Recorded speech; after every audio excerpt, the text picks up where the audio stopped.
It could build our country or completely divide it. The Enbridge Northern Gateway pipeline could make Canada a whole lot of money and create jobs too, but it also has the potential to be an environmental disaster.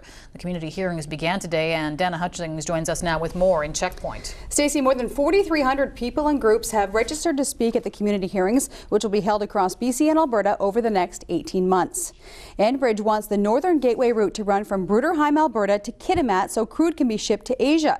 It would be a huge boost to the economy, but there are environmental concerns with increased tanker traffic along the coast. Chris Brown has the latest from the hearings.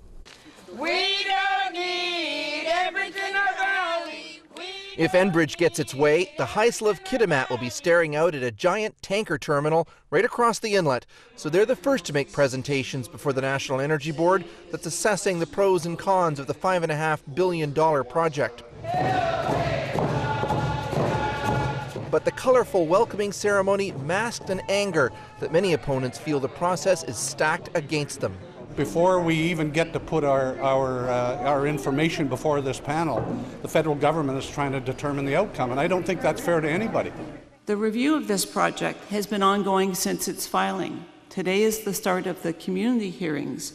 Sheila Leggett, the chair of the panel, vowed to hear all sides. Does a theoretical risk of a catastrophic oil spill outweigh the billions that the pipeline could generate in sales to Asia?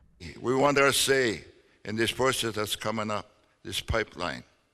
We will be not walked over again. Haida chiefs such as Sam Robinson and Rob Bolton told the panel no. We're taught to protect what we had and what resource we got. The chances of a major oil spill off of a tanker due to this project is something like 1 in 15,000 years. This first day of what's going to be a long 18-month hearing process clearly belonged to opponents. Hundreds of well-paying jobs could be coming this way, but you'd never know it from the crowd. Hardly a supporter in sight. And our Checkpoint question tonight, what do you think of the Enbridge Northern Gateway Pipelines project? You can tweet us at check_news, post on our Facebook page, or email checkpoint@checknews.ca.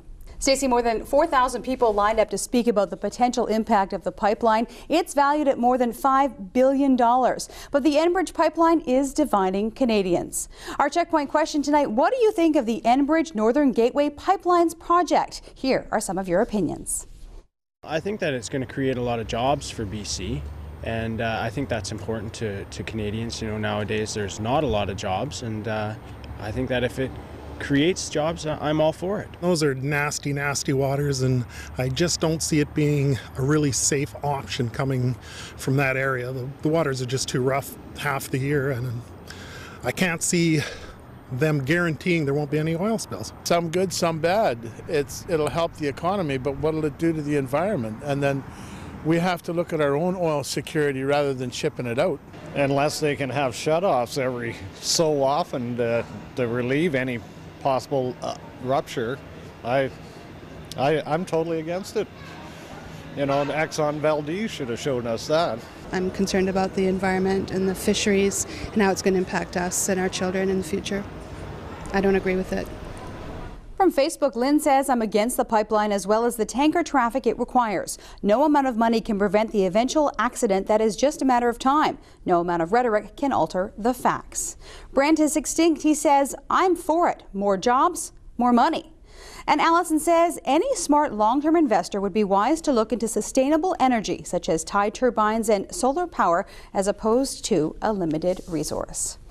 Now, once the hearings have wrapped, the environmental assessment report is expected to be released in the fall of 2013, with a final decision on the project slated for the end of that year. And that's tonight's Checkpoint.